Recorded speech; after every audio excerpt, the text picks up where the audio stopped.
All right. What is up, everyone? It is Ravage, your favorite Final Fantasy YouTuber you never heard of, back here again today with actually a Final Fantasy video. We're gonna do some tier list slop today, and my tier list maker is gonna have these ads in front of it because that's how I do things. No, I'm just kidding. I'm cheap. That's the only reason. I'm cheap. So basically, it's just gonna be a standard tier list: S, A, B, C, D. And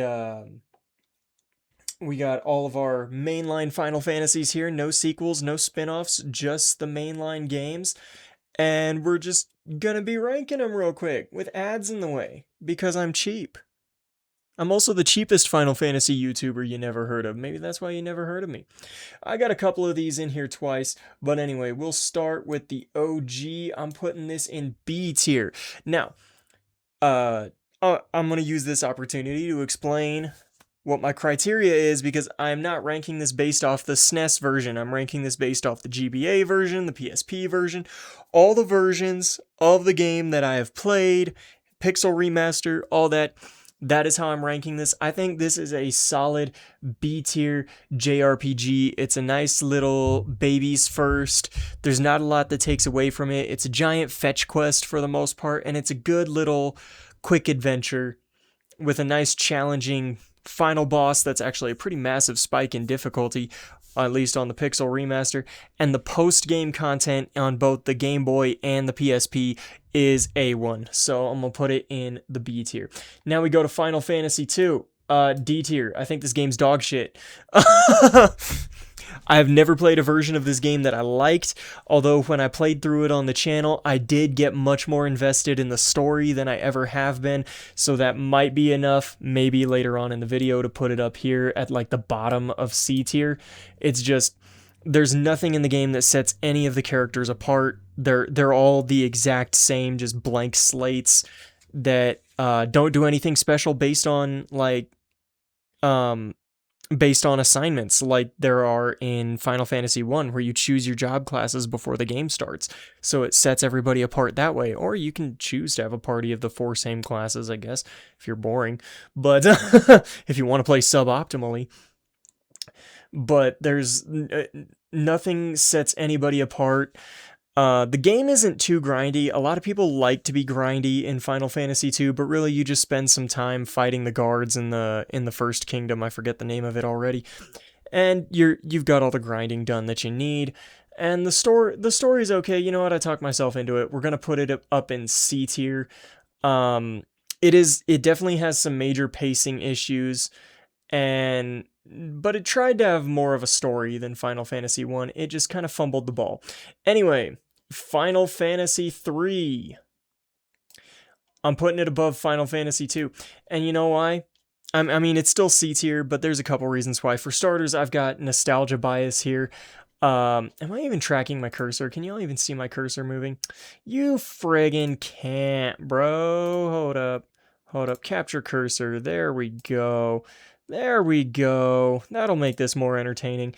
So, like, this game here, it's got a special place in my heart because it's the first Final Fantasy I ever beat, and I beat the remake on the Nintendo DS. So I played the best version of the game to start, where the characters at least had some characterization to differentiate themselves from each other. And of course, the job system, well, it does feed into the gripe that I have of, there being nothing special about any of the characters. It's special in the sense that they all do something different at all times. Final Fantasy II doesn't really do that unless you give them all different weapons, but Final Fantasy III, it's a little more mandatory, I guess is what I'm trying to say. Again, unless you have a party of nothing but the same job class. Anyway, Final Fantasy IV, probably top of A tier. Let's move up. God, I wish I could close this fucking ad, man. Stop seeing this ad. Ad-covered content. Fuck out of here, bro. Man, you too. Get out of here. So, anyway, if y'all, not interested in this ad, fuck you. So, if y'all know any good, preferably free, ad blockers, let me know for the next tier list. But yeah, Final Fantasy IV, top of A tier. The 3D remake is phenomenal. The Game Boy advanced version is just as good, especially with the post-game dungeon. The story is actually amazing. Like, well, maybe not amazing, but it's really good. And Cecil, one of my all-time favorite protagonists, I'm not gonna lie, this one will probably be my top of A tier. Anyway, let's go to Final Fantasy V. Where's Final Fantasy V? Is it not? Oh, hang on. Let me add it real quick. Let me add it. There we go. Now it's added. All right. This is gonna go right below Final Fantasy IV. Because this game is still phenomenal, replaying it on the channel, and I do have it almost done. I just need to start uploading it. Replaying this game on the channel has really like opened my eyes to how good it is. I kept comparing it to Final Fantasy VI as a kid, so I always thought it was kind of bad, but this game's actually really good.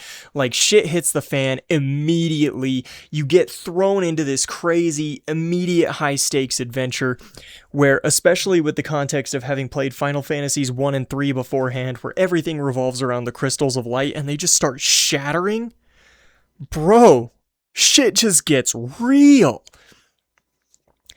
And then you have like some crazy Dragon Ball Z status stuff happen in it, and then like the final villain ends up harnessing the core of the multiverse itself. It's a wild ride. Like, this game's actually insanely good. The characters are very good. It also struggles with some pacing issues like Final Fantasy II did, but all in all, just a great game. Best job system in the game up until Final Fantasy XIV. Absolutely great game. Honestly, amazing. Final Fantasy VI, this is going to come as a surprise to no one. Don't worry, I'm not putting it in D tier. I just had to move it so I could do this. S tier. Immediate S tier. You know what? I'm going to make this bigger. There we go. We can see it a little better. Immediate S tier game. I don't think that's a hot take at all. This game is a freaking masterpiece. It's got a massive playable cast. 11 of the 14 playable characters have phenomenal backstories, all of them tragic. Every character is beautifully fleshed out in this 20-hour-long adventure. Somehow they managed to flesh out and characterize these 14 different characters. Just absolutely amazing. And the best part is you have to find and like unlock all of these characters' backstories. One of the greatest villains in the entire franchise. Everybody loves Kefka. One of the most popular things you'll hear people say is Kefka won. You know, like, and I mean, he did. I'm not disagreeing with that. Peak gameplay, amazing leveling system. Has this really cool thing where while everybody is super customizable to the point that nobody really does anything special, they all have their own abilities that do make them special. Like Celise, because of Runic, is the best tank in the game. Like, she's just phenomenal. Anyway, I could sing Final Fantasy VI's praises until the cows come home, but again, nobody saw this coming. God damn it. Final Fantasy VII, straight into S tier. Do not pass go. Do not collect $200. S tier is not going to be in any specific order, because my 3 that are going into S tier, and yes, I already had those planned, all 3 of them are constantly battling for first place as my favorite Final Fantasy in my heart. Again, I don't think 7 going into S tier is a controversial take by any means. The people who dislike 7 are very loud, but very few. It has the most overpowered leveling mechanic. Well, not leveling mechanic, power system.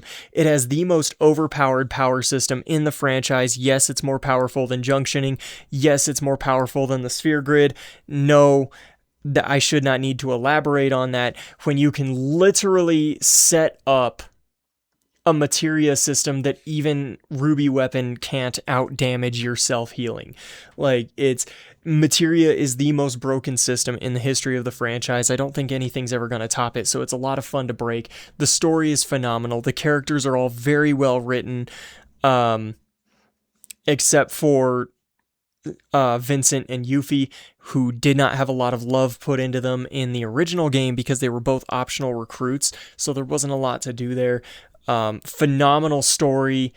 Falls a little short because it tried to have 3 villains in one plot line, but besides that, one of the coolest villains in all of fiction, my personal favorite villain of all time.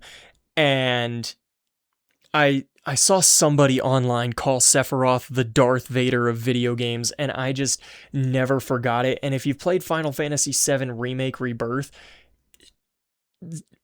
Sephiroth being Vader kind of shines through even more because he's got the same impact Vader does, where like it's got this kind of lighthearted, goofy atmosphere, which yes, the original 7 had that. That saying it didn't is super revisionist history. Go back and play it again.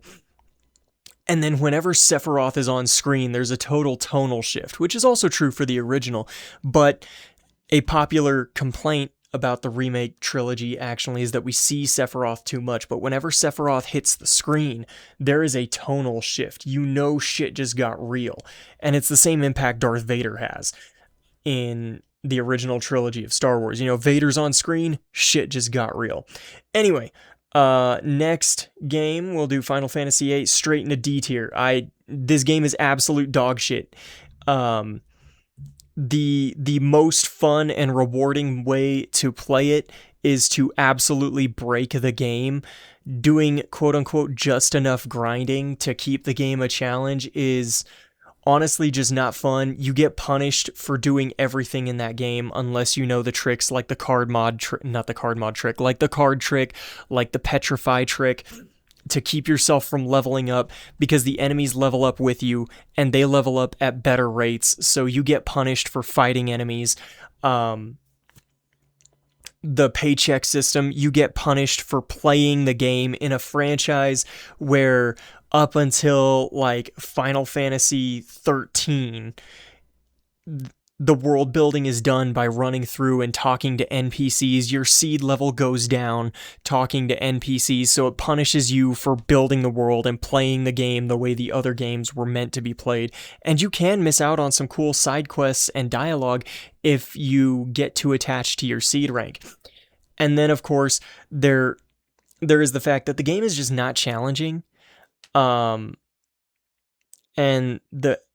it's a really boring kind of game to play through. I mean, I just talked about how fun Final Fantasy VII was to break, but that takes a metric fuck ton of grinding. Final Fantasy VIII, you just do some early game grinding and then you walk through the entire game. If you don't do that, again, you get punished for doing battles, so it's optimal to run away from everything. And then your seed rank goes down for doing that. So you get punished for... So unless you know the card trick or the petrify trick, you get punished for playing the game no matter how you look at it, which is just bad game design. The story is lazy writing incarnate. And I've personally also never been a fan of love stories being front and center in the plot and being that pivotal to the plot. Like Final Fantasy IV has a great love story. Final Fantasy VII, great love stories. Final Fantasy IX, some of the best love stories in the franchise, and they're not even front and center. Final Fantasy VIII, the love story is front and center, and it was so poorly written that the director of the game had to make a public statement saying, no, Rinoa is not Squall's sister. Like, you know how bad your love story has to be when you have to publicly tell people that no, he's not trying to bone his sister? Anyway, game is dog shit, game is terrible. I'm not looking forward to having to play through it on my channel, but don't worry, I will do my best not to bleed through when I'm playing it. Form your own opinion. I hate this game with a burning, fiery passion of 1,000 suns. The only redeeming quality is the soundtrack, and that's nothing to write home about because most Final Fantasies have banger soundtracks. Anyway, Final Fantasy IX, also not gonna surprise anyone, immediate S tier. This game is a fucking masterpiece. It has one of the best stories in the entire franchise. It's a nice return to classic Final Fantasy. You can't control trancing, which is dumb. I think that should have been changed in the modern console ports, but whatever. Really cool leveling system that you don't even have to know exists to play the game. You don't even have to know it exists to beat Ozma and Hades, the two super bosses. So that's pretty cool. It's honestly kind of crazy that Hades is even considered a super boss when you just equip body temp and you win. But really cool side quests, so much content. There's so much you can do. All of the characters are beautifully written. The ending is a full circle ending, which I am a sucker for full circle endings. I've always loved them. The ending is also super bittersweet. It has two of the best love stories in the entire franchise. I could sing this game's praises all day. The villain sucks. I'm not gonna lie to you. I don't like Kuja. I liked Kuja in discs 1 and 2 of the game, and then Kuja goes through this baby rage and throws a temper tantrum, and for the rest of the game, he's just kind of a crybaby. So, not a fan. Not a fan of Kuja. Everything else, though, phenomenal. Anyway, Final Fantasy X. A tier. I am going to leave it below Final Fantasy V. So 10 was a game that I hated when I first played it. But that was because I was focused on all of its flaws. I recently went back and replayed it, and I really enjoyed myself. A big thing that I did that took away from the game was I grinded the sphere grid before I was supposed to. It's got really strategic boss fights. The encounter rate's dog shit. That's the main thing. And if it wasn't for the encounter animation in the game, the encounter rate probably wouldn't bother me as much. But the fact that I have to sit through my screen shattering and fading away every time I enter a battle, I'm like, dude, can I please go 2 steps without a battle? Please, please, please. Like, really cool way to get the ultimate weapons. It does fit the mold of a complaint that I had about Final Fantasy II, where nobody really does anything special outside of overdrives, and that really shines in the end game of the remastered edition when you're fighting the Dark Aeons, because the only relevant members of the party past a certain point are Waka, Tidus, Riku, and Yuna. The Orin, Lulu, and Kimahri just become next to useless, and you don't play them unless you like them. Blitzball is the greatest minigame in the history of the franchise, and I'm also a big fan of the plot, so I'm kind of a history nut, and the plot of Final Fantasy X is literally just Square Enix presents you the Holocaust featuring big magical not the Holocaust, that's 13. Square Enix presents you the Spanish Inquisition featuring big magical monsters. It's a great plot. It has a phenomenal love story. I'm very glad I gave this game a second chance. It did not let me down, and I see why everybody loves it so much. Very good game. Up next, Final Fantasy XII. We're going to put this at the top of B tier. There we go. So, 12 is good. It has Captain Bosch von Ronsenberg of Dalmasca, and it also has Captain Bosch von Ronsenberg of Dalmasca. The story's really good. I love the imperialist story. I love the story of the rebellion with the like freedom fighter thief at the beginning. The gameplay is not for me. I'm not a big fan of the battle system in Final Fantasy XII. It feels really slow and clunky, but the exploration of running through and battling your opponents, really cool. Honestly, a really nostalgic soundtrack for me as well, because I'm a big fan of the Tactics series, and like it has a lot of the music from Tactics, which makes sense. I mean, it takes place in the same verse, right? Like it takes place in the same world, so really cool there. Once I got used to the leveling system, it took me a couple playthroughs of the game to really figure out the job system in Final Fantasy XII, but once I figured it out, it was a blast. Just don't try to get the Seitengrat if you value your sanity. And that's about all I have to say there. All right, up next, Final Fantasy XIII. All right, this is going to be controversial. I'm not only putting it above 12, I'm putting it above 10. I absolutely love Final Fantasy XIII. Actually, I'm going to put it above 5 as well. So, I know everybody's like, it's a hallway simulator. The problem is most of these games are hallway simulators, especially 10. If you're a 10 defender and then you get mad at 13 for being a hallway simulator, I need you to go back and replay Final Fantasy X. Also, if you're a Legend of Dragoons defender and you get mad at 13 for being a hallway simulator, I want you to go back and replay Legend of Dragoon. That's a whole nother can of worms. I think Legend of Dragoon is the most overhyped JRPG in history, and I like that game. But y'all put it on way too high of a pedestal. Final Fantasy XIII is phenomenally written. It has a very fun combat system for me as well. I'm a big fan of the paradigm system. I don't like that you can't switch off of your leader. You only have control of your leader, and then the other two are AI, and that is a fault that we continue to see through the series. 13.2 kind of fixed it, so that was a bonus, but we're only talking about 13 here. Again, I am a big fan of historically inspired plot lines, and Final Fantasy XIII, for those of you who say the story is too convoluted and you have to read the data logs to understand it, it's actually because you're reading the data logs that you can't understand it. Just play the game. Don't read the data logs until you finish the game, because that's all just bonus information. The plot of this game is just Square Enix presents you the Holocaust with big magical monsters. That's all this is. They even call the l'Cie undesirables. Like, the villains of this game are very clearly stand-ins for Nazis. We are looking at a Holocaust. It's a very dark story. Every character in the cast, besides arguably Vanille, is the main character of their own story. And even then, Vanille's still got a pretty solid case to be made for her being the main character of her own story. And I believe it was Ernest Hemingway who said that if you write nothing but main characters, you will have nothing but good characters. Beautifully animated.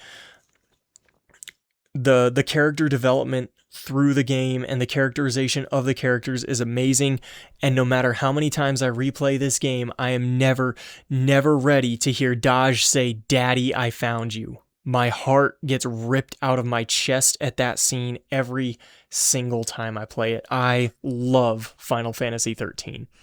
Next, we go to Final Fantasy 15. Honestly, 15 goes in the top of B tier. There's a lot to like about this game, and there's also a lot to dislike about this game. I'm not a fan of magic being a consumable, which also I don't like about Final Fantasy VIII. I don't like that. What was it? There was a patch that gave you the ability to switch between characters, right? But when the game first launched, you could only play as Noctis. Again, I even said that was something I didn't like about Final Fantasy XIII, so I'm going to keep that same energy here. However, the combat is still super fun. The summons, when they proc, are super over the top. I'm not a fan of the random summon mechanic as well. I wish there was a way to control your summons. Like even in Final Fantasy VII Remake, where you can't always use your summons, there's like a very clear way to unlock your summon, right? 15, it's just the summon shows up if they want to. Exploration of the game felt very slow and very like sluggish to me, but the story is solid. You know what? I think it's time for a Final Fantasy 15 replay, actually, now that I'm thinking about it. Very enjoyable game, to be sure. Just not everything I'd like, you know, I mean, Prompto kind of annoyed me. Gladio's really cool, though. Big sword, go burr. You know the vibes. And, playing as Sasuke in Final Fantasy. Sasuke! And not being able to use a Chidori. L game for real. You know what? Just because I can't use the Chidori or the Sharingan, bottom of D tier. No, I'm just kidding. I'm kidding. Anyway, now we have our last one, Final Fantasy 16. I'm going to put this one just above Final Fantasy 15 at the top of B tier. I'm a big Devil May Cry fan. So I liked that the game was kind of Devil May Cry light in terms of combat. And the story is absolutely phenomenal. The fights are over the top cinema. Game is definitely super linear and very, very cutscene riddled, but you want to know something? That's because it's a story driven game. you're supposed to pay attention to the cutscenes. There might be a lot, but that's because it's telling you a really good story. And also Clive's voice actor, whose name escapes me right now because I'm trying to think of it. I can just pull it out of a hat whenever I need to, except right now. Great dude, we stan him. But yeah, that is my Final Fantasy mainline titles tier list. No, I will not be taking criticism. I put 1 and 7 in here twice by accident. That's okay. But yeah, that's my tier list, and this is my first Final Fantasy, I guess, discussion video, is just some tier list slop. Hope you guys enjoyed, and I'll catch you in the next one. Peace.